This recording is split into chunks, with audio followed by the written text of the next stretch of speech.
Have you ever stopped to wonder how we can make something abstract, like geometry, feel, well, real?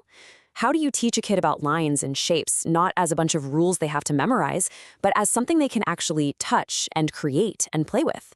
Well, I stumbled upon this incredible textbook that does exactly that. And honestly, it might just change how you think about learning math. So it all starts here with this beautiful rangoli, a traditional Indian art form.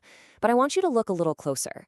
What you're seeing, it's not just a colorful pattern. It's actually a grid of dots that's hiding a whole world of geometric principles. And this is where the journey of discovery really kicks off. You know, the absolute genius of this whole approach is finding the math that's just hiding in plain sight. Instead of starting with boring, abstract rules, it uses cultural traditions that kids already know and love, and that completely reframes learning. It's not a chore anymore. It's just this natural, fun exploration of their own world. The learning all begins with a super simple, totally relatable problem. The kids in the book, they're trying to copy their mom's design, but something's not quite right. And this little bit of dialogue, it kicks off a quest. They now have a reason, a need to understand the structure of the shape they're trying to make. It's not about just getting the right answer, it's all about figuring out the process. So how do they solve it? Well, they do what any good problem solver does. They break it down. And this is where we really get to the core of geometric thinking, learning to see a big, complex pattern as just a collection of simple, easy-to-understand parts. All right, here it is, Amma's finished rangoli. It looks pretty intricate, doesn't it? But the key is to stop seeing it as just one big design and start looking for the individual building blocks. Seriously, what do you see in there? Yes, exactly. Once you see them, you can't unsee them. The entire complex pattern is just a really clever arrangement of the most basic shapes we know: squares, triangles, and circles. This is the textbook's first huge aha moment, teaching kids to spot familiar patterns inside a complicated whole. And this just breaks it down even further, which is so smart. What are these shapes made of? Just two things, really. Curved lines for all the circles and straight lines for the squares and triangles. By breaking the rangoli all the way down to this level, kids are learning the most fundamental elements of geometry without even knowing it. Okay, so let's see how this whole idea builds from 2D patterns on the floor to three-dimensional objects you can actually hold in your hand. And the story that gets us there this time? The Festival of Diwali. See? Another practical, creative goal. It's not learn about cubes, it's I want to make a gift box. This one simple question drives the entire exploration of 3D shapes. It connects geometry to things like generosity, celebration, and culture. It gives it a purpose. This is such a great way to show a really key concept. How do you make a 3D box? Well, you start with flat, 2D shapes. By showing the box right next to its unfolded version, the book makes it totally obvious that a solid object is just a collection of faces, in this case, a bunch of rectangles and squares. And here's another great hands-on activity.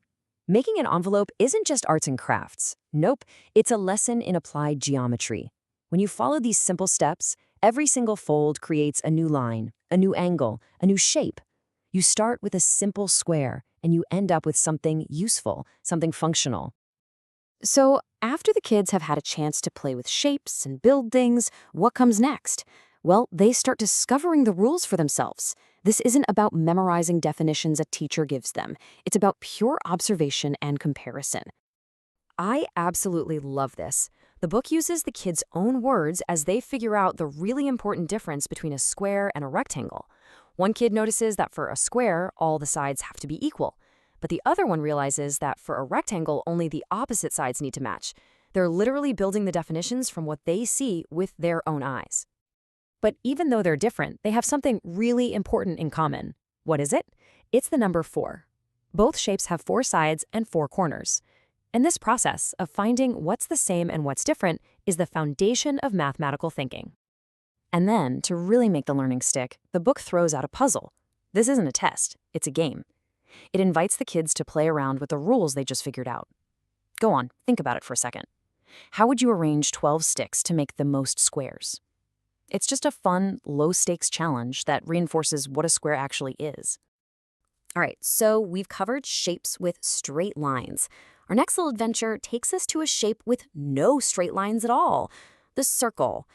So how do you make tricky concepts like diameter and center something you can actually feel? This is just genius in its simplicity. You take a paper plate, a perfect circle, and you just fold it in half.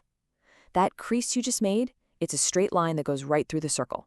Boom, you've just discovered the diameter, and you didn't need a ruler or some complicated definition.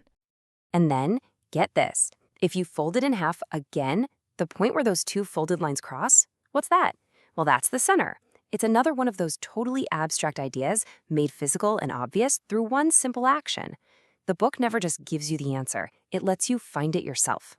So, after all of this, what's the big takeaway? What's the secret ingredient that makes this textbook so powerful? Well, it all comes down to a really simple but really powerful philosophy. And here it is, the key idea. By embedding math lessons in culturally relevant art, in practical crafts, and in fun games, learning just becomes an act of discovery. The kids aren't just sitting there, passively receiving information.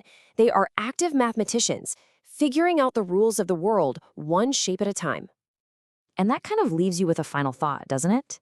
If this was how we all learned math, not as a bunch of abstract problems, but as a creative tool for understanding and building the world around us, how might that change our relationship with it? Would we see more patterns, more shapes, and more beauty in the math that's hiding in plain sight all around us?